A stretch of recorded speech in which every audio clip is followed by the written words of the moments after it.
Good morning, good morning, good morning. Welcome to Get Rich 101. I'm your host, Sekou Wrights, and I am the author of this book. Here we go. Wait a minute now. Hack Your Pain. Hack Your Pain Now. Hack Your Pain Now. So if you haven't checked it out yet, go check it out. Go check it out.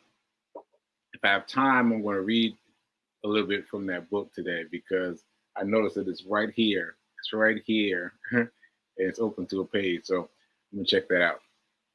All right. So what are we going to talk about today? Today is Tuesday. I took yesterday off. And I think I'll talk about that quickly. And yeah, let's talk about that. So I took off yesterday because I wanted to do my trading. And so my trading is happening on 2 days. It's happening on Friday a little bit. It's happening on Monday. And so I've been trying to keep those 2 days pretty clear, right? But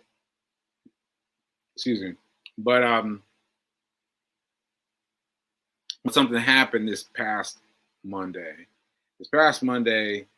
I did the penny stocks. I did the penny stocks, and I got in early. I watched the rise. I cut out really early. I got like 6 cents or something small, but I got it. It got in, got out, right? But the forex, I forgot that the forex reopens on Sunday instead of Monday. Sunday instead of Monday. So there's a whole day of shenanigans that are going on forex before Monday.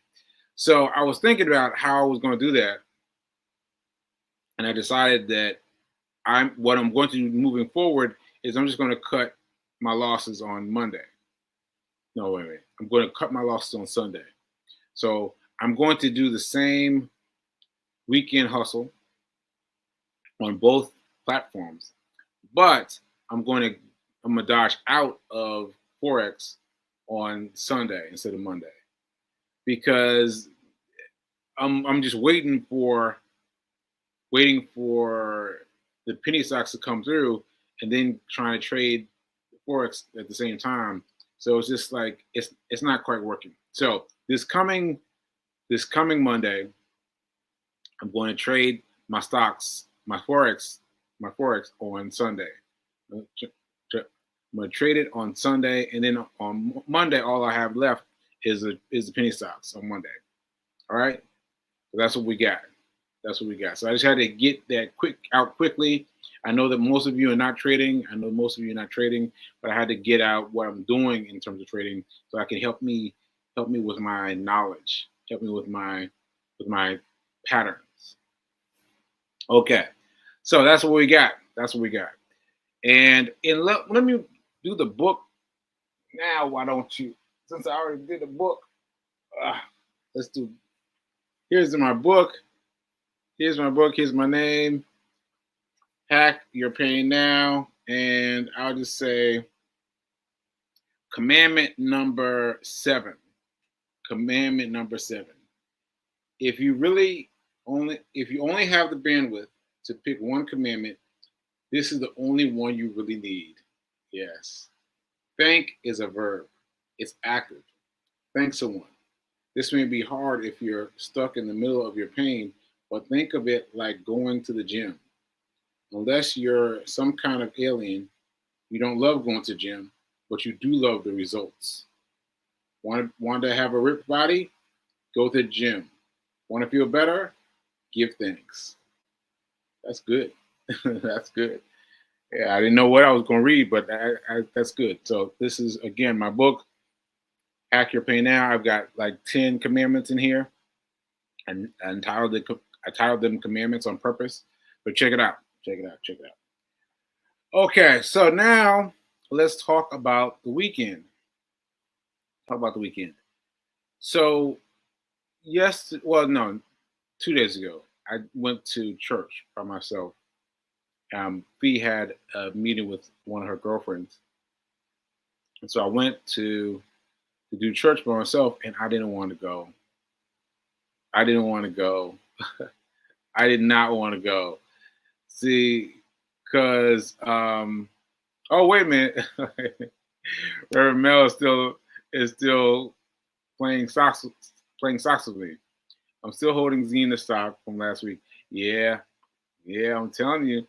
For those of you who are not playing yet, and think of it as a game. For those of you that are not playing yet, you're going to experience this.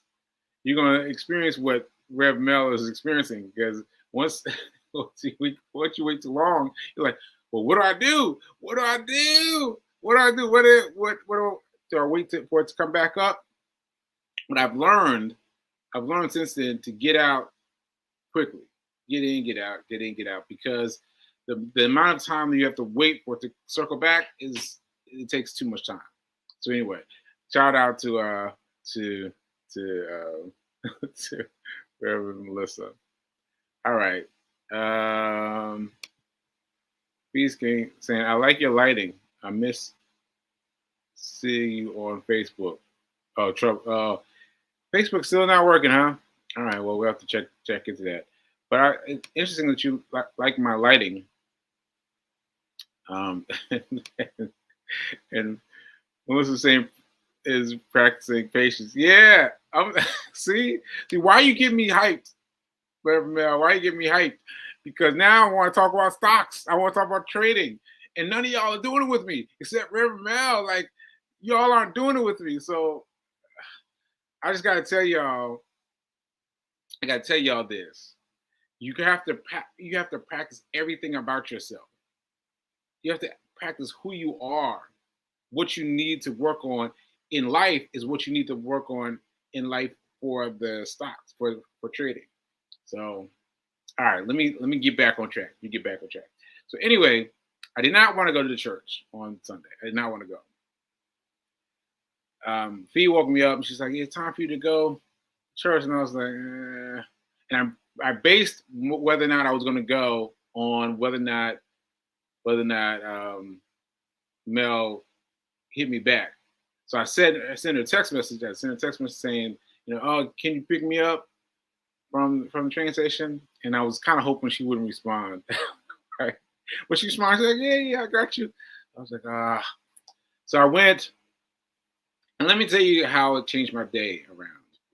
I went to ride with her, and she went to pick up the woman who does music for the service, and so I checked out really. I really just checked out. I just looked out the window and I was letting them talk amongst themselves because you don't know how frustrating it is for me to always be grappling with aphasia. And so sometimes think I start to say something, but I think about it, I'm like, oh, I don't feel like it because I don't feel like practicing that stickiness. Right. So anyway, I let them go. But then the musician she said, "Aren't you the financial wizard?" Talking about me, and I fell out laughing. I fell out laughing. I was laughing so hard. I was laughing so hard and so long. She was like, "What, did I get something wrong?" And I when I finally gathered myself, I was like, "No, I appreciate you calling me that."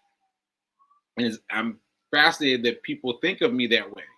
That people think of me that way, that way. It just tickled me so much. It took me so much. And so I asked her what her thing was. She was asking me, how do I go about the right ways or whatever. I was like, no, just tell me now. What's going on with you? And she laid it out. And I laid it out. I laid it out for for here it is. Financial wizard. Financial wizard. That's what it was. Financial wizard. Financial wizard. Yeah, so I was like, yeah, just tell me what your thing is. And I wanted it to happen then. I wanted it to happen immediately and not have to go through any things later. So I was talking, we're driving, let's go. And so my advice to her was the same advice I'm giving to you. The same advice I'm giving to you. That is that you got to set aside 10%. You gotta pay yourself first. You gotta set it aside. And so I was telling her that, and I was, and I just started with that as a muscle. Just as a muscle, just get that money set aside first. Get that money set aside first. And then she started talking about Robinhood. And I was like, yeah, I did Robinhood. Now I did Robinhood, but you're going to want to get to Charles Schwab. That's where you want to get. You really want to move your money. You, you, you want to move your money 10% over to your Charles Schwab account, even if there's no money, even if it's just, what do I mean by that? Even if you're just moving your money over, and you're just moving your money over to the section, and that's it, and that's all you need, because all you need to do by getting a Charles Schwab account is to have an account open so that you can get advice, so that you can get advice, so that you can get advice, so that you can get a person talking to you. And so that is great. So I told her that, and she was like, "Oh, really? Okay, okay. Well, I think I could do that." And I was like, I was trying to get her, like, get it now, right? Do it now. And then it happened also at church. So it happened at church because my hand was hurting this weekend, and I was feeling it during church service. So I was doing this. I was doing this to try and get my hand going. And she came up and she said, "Are you okay? You need anything?" And I felt so relieved that someone in the space of church caught it. Like that was really something. And she caught it. She saw me, massaging my hand, and then she asked me if I needed help. So I did not need help. I was fine, but that endeared me to her. So we were talking to her later, and she started talking about money, and I was like, "Come on, come on, hit me now." And I gave her the same advice, because she was talking about a small amount of money, and I was like, "There's no small amount of money." And she's like, "Oh, it's only like $200-300." I was like, "That's huge. That's huge." Because I started with $1. You starting to talk with more money than that. That's huge. And so I told her the same advice, the same advice, the same advice.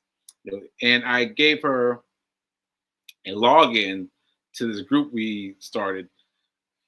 Working on this group, knock on wood, working on this group to where everyone can go and talk back and forth about what they're achieving, about what they're going through, where they're um, leaning forward, whether they're leaning backwards, right? So yeah, so that's great. That's great. So anyway, I gave her the link to the page, and yeah, so I felt great about that. Where I started was I didn't feel like going to church, and look what came out of it: being called a financial wizard. Me, a financial wizard? Like, what? I was in hysterics. I was in hysterics upon hearing that. Right. So there's that, and that I gave advice to two people. And it's the same advice, the same advice, the same advice. So I got one more story to tell you in this category. So I told you about this woman recently, and I told you that I was upset because she was going to get another job, and I was like, no. I mean, yes, if that's what you need to do, but you also need to look at your finances, look at what's around you, right? Look at what's around you. And so I talked to her now, and I tried to. I did my best, and I feel good. Pat myself on the shoulder that I was able to dumb it down, all the places that where my show was going, to dumb down to the same spaces that I just talked about. Pay yourself first, pay yourself first. Pay yourself first. Get that 10% out of your purview off to someplace else, and then off to someplace else really needs to be Charles Schwab, right? So anyway, I talked to her, and she is in an entirely different space now. She's in an entirely different space. She's got a 401k. Now she didn't remember she had a 401k. She completely lost that memory of having a 401k. So she's got a 401k. She's like, oh, wow, I found this. Now this was after I told her to call the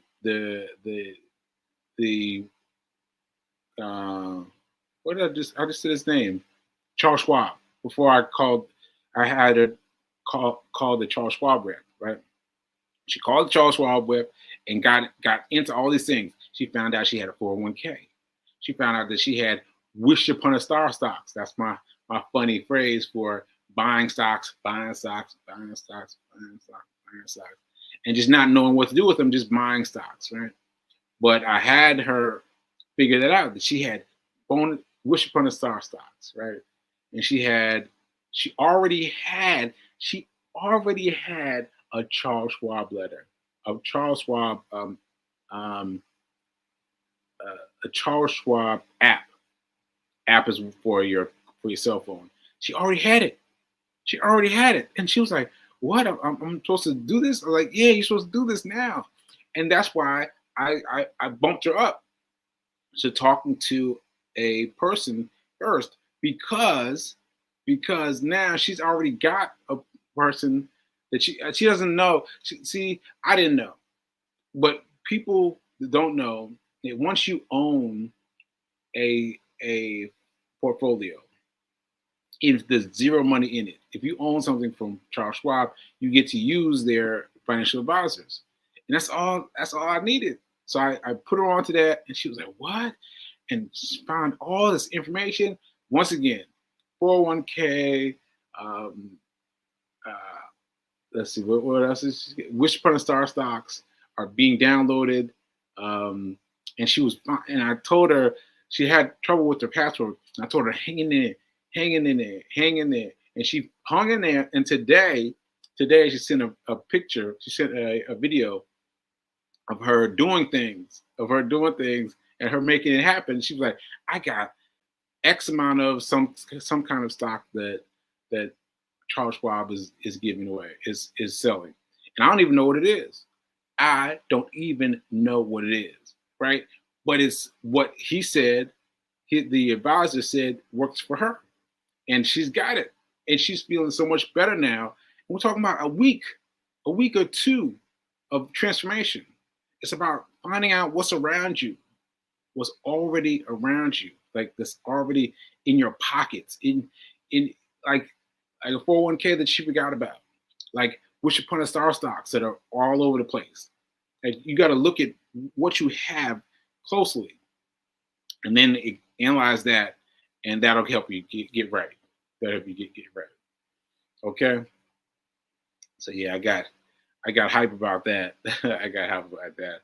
But yeah, she's doing it, and she's still doing her second job, but she has her assets moving in the right place. Ashe. Okay, let me see, what else do I have? I did the trading. I did my book. Oh, I got another book I want to talk to you about. I talked about the hidden miss and the church. Yeah. Okay.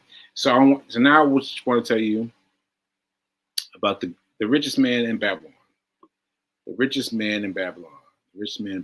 So, Rich Man in Babylon is interesting because it's a book. Well, it's a book, but it's written in like the 1920s, like long time ago, and it's gotten raised as one of the best books for getting out of your financial situation, right? And I thought it was interesting because I just finished reading the book this weekend. Right? Finished reading the book this weekend, and I I had trouble with it because because of my aphasia, everything. It's hard for me to read. That's why it was hard for me to read my book earlier today, but I have to practice that. So it's hard for me to read. So I was feeling very confident that I finished the book, and then I saw a a picture on YouTube saying 9 tips that you need to know about this book, the same book, The Richest Man in Babylon. And I was like, oh, well, let me check that out. And she blew me away. She blew me away. Like her things that she extracted from the book were completely different than mine. And hers were much better. Right? Hers were much better. And the because of the 1920s, the language is kind of difficult for me to read. But the the overall the overall overall um, substance of her reading the book was impactful. Impactful. So yeah, so she talked about she talked about this. She talked about this. She talked about keeping 10%, like way back from 1920s, right? Pay yourself first and put away 10%. 10%. But here's something else that I didn't know, that I didn't catch from the book. I just completely missed it. What you want to do is decide what you like to spend money on, what you desire to spend money on, and then save for that thing. And I was like, save for that thing? Wow, that's interesting. That's really interesting. So you will set aside 10% to go to Charles Schwab, as far as I'm concerned. Go straight to Charles Schwab. And then you set another 10% to goes into another account for fun, for fun. And that's where you hold it in your um, in uh, in your space, right? So you have two two two two what do you call those things? Two things. I'm sorry, two things that will help you deviate your time. So you got 10% that goes to Charles Schwab. Just goes to Charles Schwab. Just goes to Charles Schwab. And if that's all you do, then let that be enough. Move 10% to Charles Schwab. First thing you do once you get paid. Anybody sends you money, 10%, 10%, 10%, right? Now the second thing is what you do, you set aside 10%. So now you're taking away 20%. Still, that's not much money. 20%, you got 80% left, right? So you take another 20% and put that towards fun. And therefore, whenever you have to have some fun, you take the money right out of the bank account. Right? You take it right out and spend it. And so I thought that was really cool. And I didn't see that happen in the book at all. So I need to reread the book and process it some more. But there are all kinds of lessons inside the book. The book is The Richest Man in Babylon. Richest Man in Babylon. And so you should check it out. You should check it out. And maybe we can get into some discussion regarding this book, because I've now posted 2 excerpts in the group. The group that I created, that Fee King created. So yeah, you just check out on social media and just check for the link to the group, and just check it out. Just check it out. Just check it out, because we got some good things. We got some good things. So as I contribute to that book, I'm sure somebody else will respond back to me. Okay. All right. So that's it. That's it. Just make sure I don't have any comments, and And that this comment is so funny that I mean I could not stop laughing. I could not stop. She was like, "Did I say something wrong?" I was like, "No, you didn't say something wrong." But there's no one's ever referred to me that way before, and to have other people have this sense of Seiku's about money is great. It's great, and so I'm glad I went to church on Sunday, and I'm glad I got the blessing of going to church. Okay, all right now, and remember that now is better than perfect. Now is better than perfect. Now is better than perfect. All right, I'll see you guys. Oh wait. Okay, I got a few minutes. So the other thing that happened with me and Rev Mel is that she started talking about her things that she did with her credit cards. And I was like, what? Like, I was stunned. I was like, I had to ask her to repeat it 2 or 3 times. And then I finally got it. I was like, wow, you really went in. And she said the information is there all along. All she did was read it. And so she's still going to come on tomorrow. We're still going to talk about it, but it is beyond that. It's beyond what we can cover in 30 minutes. It's much bigger than that. So we're going to do a class because it needs to happen. It needs to happen. I did not know any of the things she was talking about. I was like, you did what? Into what? And did what? I was like, oh man, it's crazy. So yeah, we're going to talk about that. She's going to come on tomorrow, and we're going to talk about it. But just remember that this is the tip of the iceberg. This is the tip of the iceberg because she got it in. She got it. And nope, I'm not going to. Okay, I'll just tell you one thing. It took her 3 times. It took her 3 times. 3 times that she fell and got back up. Fell and got back up. Fell and got back up before she was able to get it right. So no matter where you are, we can help you. We can help you. All right?